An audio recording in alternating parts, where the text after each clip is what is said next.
Hichi ni kile ambacho kinaendelea kwenye vita vya Iran pamoja na Marekani na Israeli, na nikwambia vita hivi vimeendelea kuleta athari kubwa mno kwa upande wa mataifa hayo.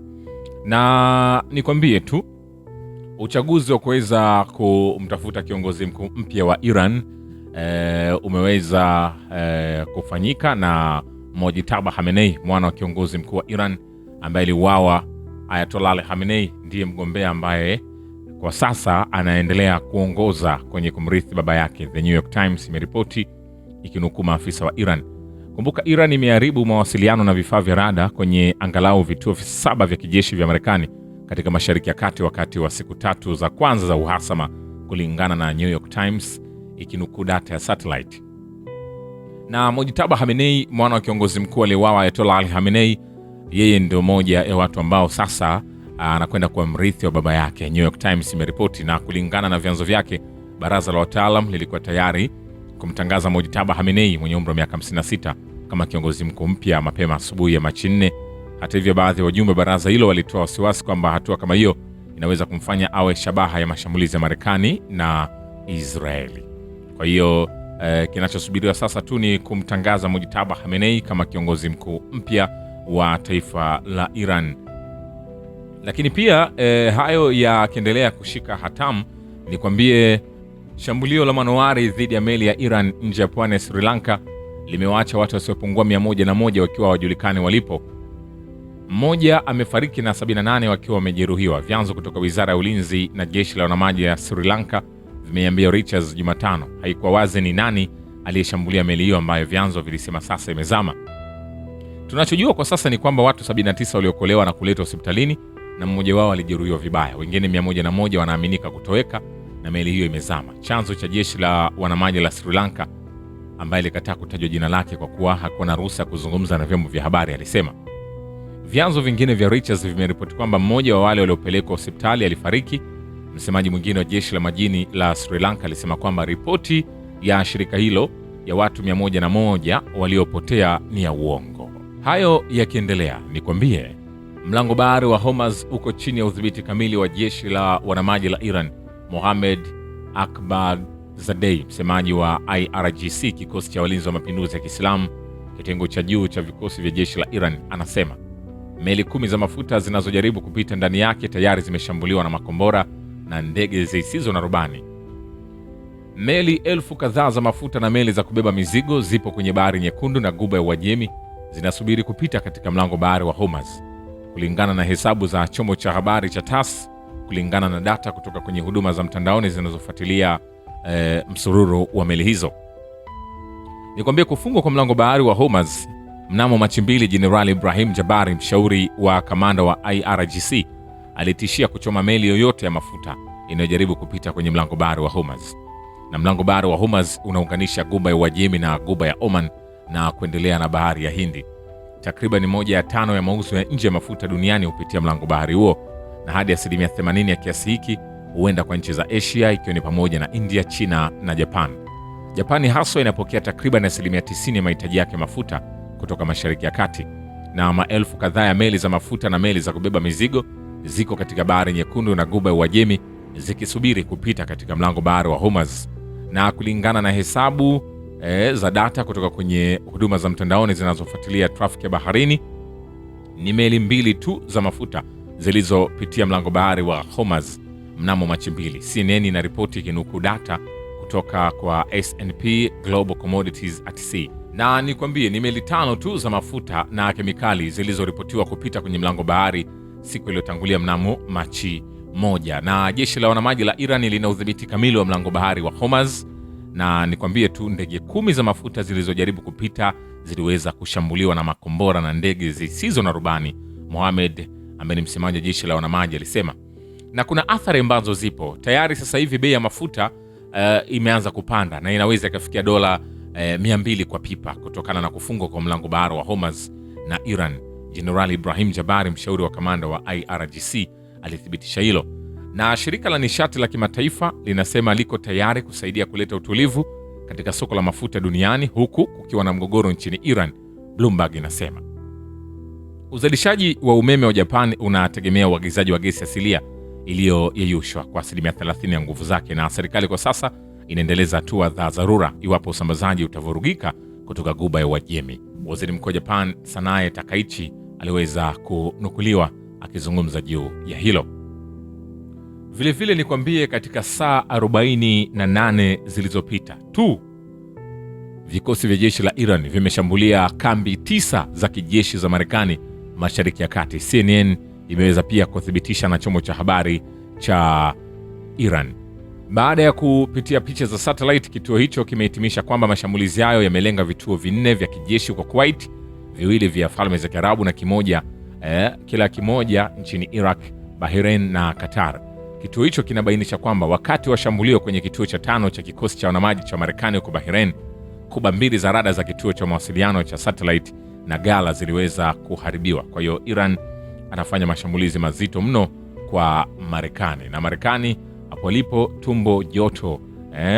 Donald Trump haamini kama kwa sasa nchi yake inakwenda kuingia vitani moja kwa moja, na vikosi vya Marekani vimetumia takriban dola milioni 779 katika saa 24 za kwanza za operation za kijeshi Mashariki ya Kati, kulingana na hesabu za shirika la Anadolu la Uturuki. Na ikiwa mzozo utaendelea, gharama yake inaweza kuwa juu sana kwa Washington. Mtaalamu wa mahusiano ya kimataifa na mhadhiri wa THAI katika taasisi ya mafunzo ya amani ya chuo kikuu cha Prince of Songkla, Rostam Wansu, aliweza kuthibitisha hilo. Lakini pia Irani inaweza kupigana vita na ndege zisizo na rubani katika mzozo mpya wa kijeshi katika Mashariki ya Kati karibu bila kikomo. Dmitry Kuziakini, mtaalamu wa ndege zisizo na rubani, anasema silaha za kawaida za gharama kubwa kama vile makombora ya meli, makombora ya ulinzi wa anga na ndege zisizo na rubani za kushambulia kama Reaper zina gharama kubwa sana. Uzalishaji na matumizi yao yanahitaji wataalamu wengi na miundombinu ya usaidizi. Kupigana vita kwa muda mrefu na silaha hizi ni ghali hata kwa Marekani. Kombora moja la Patriot linagharimu sawa na ndege zisizo na rubani 50 hadi 100 za Shahidi. Kulingana na utafiti huo, uchumi kama kawaida ndio silaha kuu ya vita yoyote, na hapa iko upande wa Iran. Iran inaweza kupigana vita na ndege zisizo na rubani kwa muda usiojulikana, Kuziakin alisema. Kulingana naye, idadi halisi ya ndege zisizo na rubani za mrengo usiobadilika na ndege zisizo na rubani za aina ya kombora ambazo Iran hutuma si muhimu sana. Jambo kuu ni kwamba imejifunza kufanya mashambulizi hatari ambayo wakati mmoja ikawa alama ya mashambulizi ya Urusi dhidi ya Ukraine. Nitafichua siri mbaya ya kijeshi, au tuseme nitaondoa dhana potofu. Makombora si kategoria tofauti ya kiteknolojia, ni aina moja ya ndege zisizo na rubani kama vile ndege za Shahidi au FPV. Kombora ni ndege isiyo na rubani ya masafa marefu inayoendeshwa na mafuta ya rocket, zile za kuruka na mwongozo kama ndege isiyo na rubani ya masafa marefu. Kwa upande wa muundo si tofauti, zote zina kidhibiti cha ndege, program, vitambuzi na viendeshi, mtaalamu huyo alisisitiza. Kuziakin anaamini kwamba nchi 3, Urusi, Ukraini na Iran, zimejua sanaa ya vita chini ya sheria mpya. Katika vita vya kisasa, jambo kuu ni kujua ligi ya 3 ya teknolojia, kisha unaitumia kwa kila kitu kilicho ndani yako. Urusi, Ukraine na kama inavyoonekana Iran imejua vita chini ya sheria mpya, na bila shaka Urusi ndio kiongozi katika mbio mpya za silaha, mtaalamu huyo alisema. Na shirika la habari la Anadolu linasema kwamba Marekani imepoteza vifaa vya kijeshi vyenye thamani ya karibu dola bilioni 2 tangu kuanza kwa uhasama dhidi ya Iran mnamo Februari 28. Shirika la habari la Uturuki Anadolu, ambalo waandishi wake walichambua data wazi ikiwa ni pamoja na picha za satellite, imeripoti. Chapisho hilo linasema kwamba Iran imeharibu mali za kijeshi za Marekani zenye thamani ya dola bilioni 1.902 katika eneo hilo. Hasara kubwa zaidi ilikuwa ni mfumo wa rada ya tahadhari ya mapema ya AN/FPS-132 ya Marekani kwenye kituo cha anga cha Al Udeid huko Qatar chenye thamani ya dola bilioni 1.1. Zaidi ya hayo, Marekani ilipoteza ndege 3 za kivita za F-15E huko Kuwait kutokana na moto baada ya ulinzi wa anga wa Kuwait kushindwa kuzuia makombora ya Iran. Gharama ya kubadilisha ndege hiyo inakadiriwa kuwa ni dola milioni 282. Kulingana na chapisho hilo pia, Iran imedai kuharibu sehemu ya rada ya AN/TPY-2 ya mfumo wa Third Anti-Ballistic. Hili ni kombora la aina ya ABM iliyowekwa kwenye jiji la viwanda la Al Ruwais katika Falme za Kiarabu. Picha za satellite na ripoti za ujasusi huria zinaonyesha kwamba kumekuwa na pigo. Sehemu ya rada iliyoharibiwa inakadiriwa kuwa na thamani ya dola milioni 500. Iran pia imeharibu makao makuu ya kikosi cha 5 cha jeshi la wanamaji la Marekani huko Bahrain na kuharibu vituo viwili vya mawasiliano vya satellite na majengo kadhaa. Tangu kuanza kwa mzozo huo, Iran imeshambulia angalau malengo 7 ya Marekani Mashariki ya Kati. Hapo awali, Anadolu iliripoti kwamba jeshi la Marekani limetumia takriban dola milioni 779 katika saa 24 za kwanza za uhasama katika Mashariki ya Kati, au karibu 0.1% bajeti yake yote ya kijeshi ya 2026. Kwa hiyo kama wataendelea hivi, kuna uwezekano wakaathirika. Nikwambie, Iran inaeleza kwamba itatumia nguvu zake zote kujilinda, huku kukiwa na uchokozi unaoendelea kutoka Marekani na Israeli. Balozi wa Iran nchini Uzbekistan, Mohamed Al-Iskandar, anawaambia waandishi wa habari, tutatumia nguvu zetu zote kujilinda, na kwa hivyo mradi uchokozi huu dhidi ya Iran unaendelea, tuko tayari kujilinda. Anasema tangu Februari 28 basi mambo yamekuwa mazito mno kwa upande wa Marekani na mwenzake ambaye ni Israeli.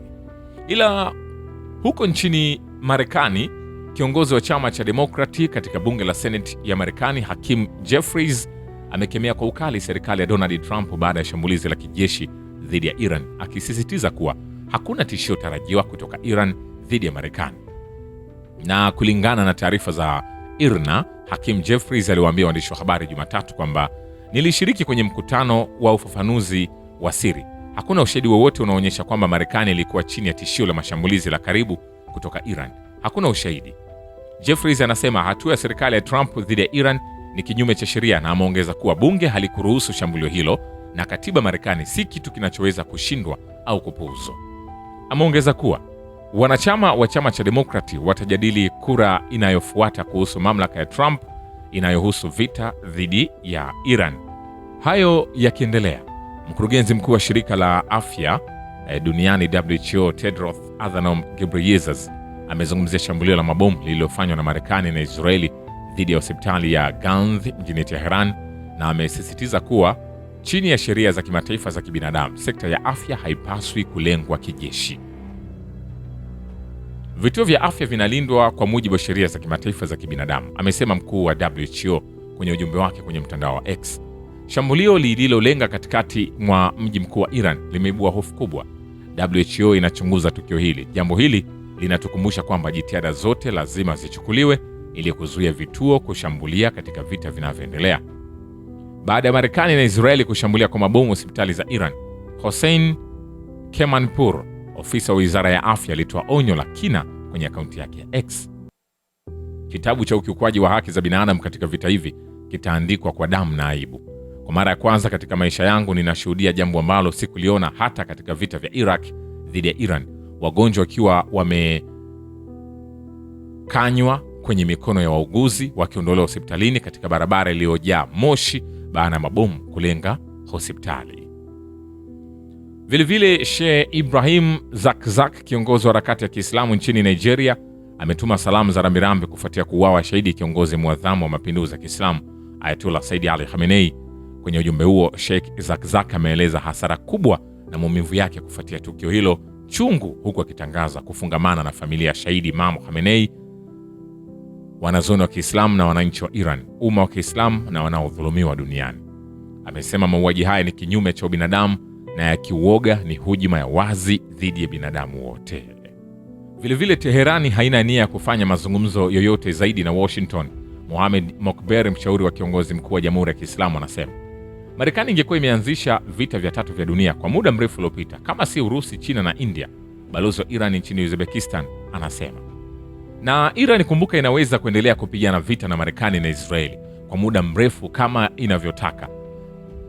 Tunaweza kuendelea na vita kwa muda mrefu kama tunavyotaka, kama tulivyofanya wakati wa ulinzi mtakatifu wa miaka 8, akirejelea vita vya Iran Iraq vya 1980 hadi 1988. Iran haiamini Marekani na haina nia kufanya mazungumzo na Washington zaidi. Anasema hatutawaamini wa Marekani na hatuna nia kujadiliana nao. Nini hasa ambacho kitaendelea? Tutaendelea kujuzana hatua kwa hatua. Usisahau kusubscribe, kulike na kucomment channel hii. Shukran kwa bado Kivita na historia ya dunia. Mimi ni Richard Shio, The Rich Voice. Ni follow Instagram na TikTok kama Rich Voice Official. Asante.